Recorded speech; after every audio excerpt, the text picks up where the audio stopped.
Good morning, everyone. Today we will study Hornbill Lesson 4 Landscape of the Soul. So, 8th century painter Wu Daozi was asked by the Tang Emperor Zhuangzong to paint a landscape to decorate a palace wall. The master hid his work behind a screen. Only the emperor could see it. The emperor admired the wonderful scene. He discovered forests, high mountains, waterfalls, clouds floating in the enormous sky, men on hilly paths, and birds in flight. Then the painter asked the king respectfully to look in a cave at the foot of the mountain. He said a spirit lived there. The painter clapped his hands. The entrance to the cave opened. The painter remarked that the cave was very splendid from inside. He offered to show the way to His Majesty. The painter entered the cave, but the entrance closed behind him. The emperor was astonished. Before he could move or speak a word, the painter had vanished from the wall.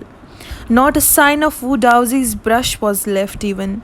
The artist was never seen again. This was his last painting. Take another famous Chinese story about a painter. He would not draw the eye of a dragon he had painted. He feared that it would fly out of the painting. Such stories played an important part in China's traditional education. The books of Confucius and Zhuangzi are full of them.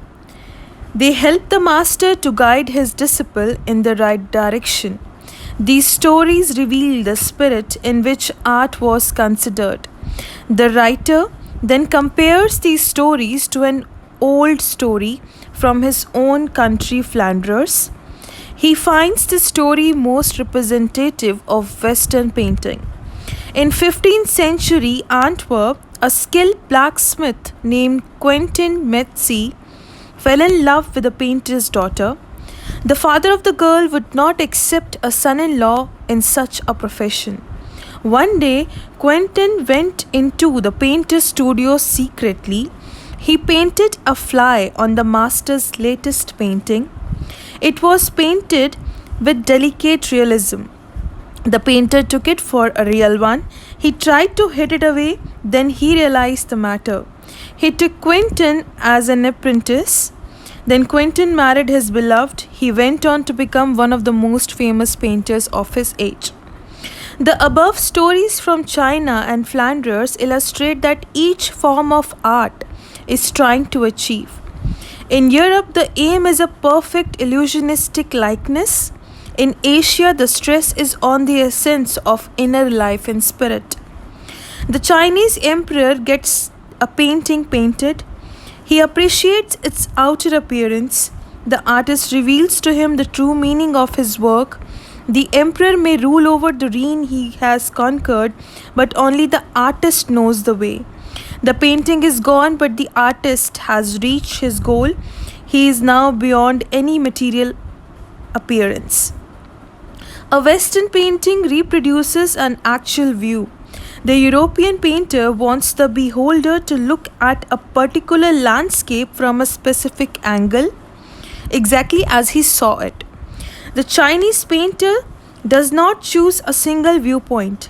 His landscape is not a real one. One can enter it from any point and travel in it in a leisurely movement. This is more true in the case of horizontal scroll. There one slowly opens one section of a painting, then rolls it up and moves to the top.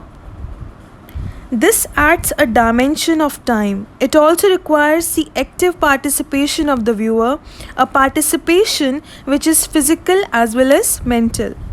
The European painter wants the viewer to borrow his eyes.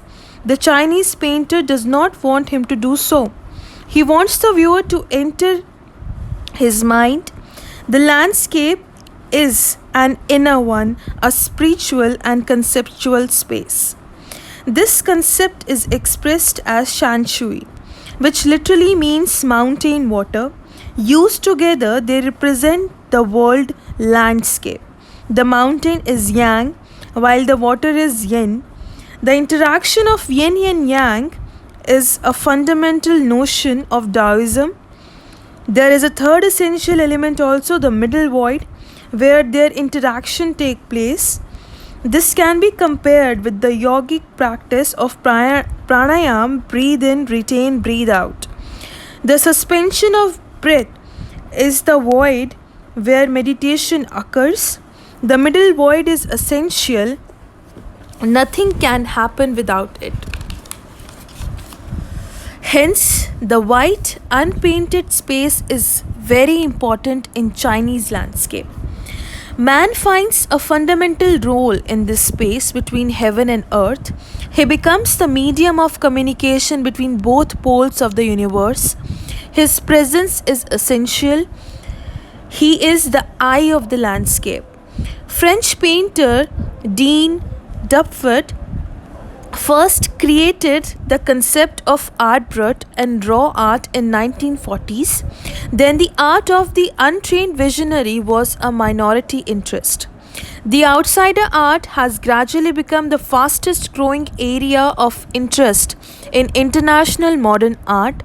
This particular type of work is the creation of those who have no right to be artists, as they have received no formal training, yet they show talent and artistic insight.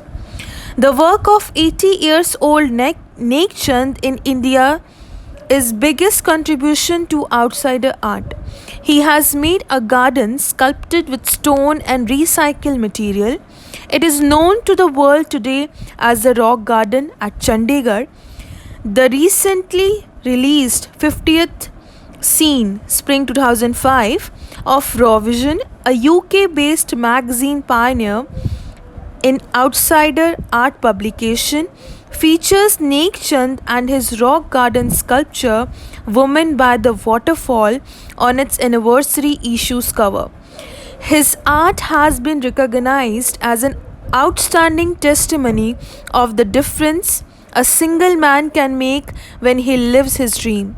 The Swiss Commission of UNESCO will be honoring him by way of a 5-month interactive show of his works. Nek Chand says that walking through the garden and watching people enjoy his creations is the biggest reward for him.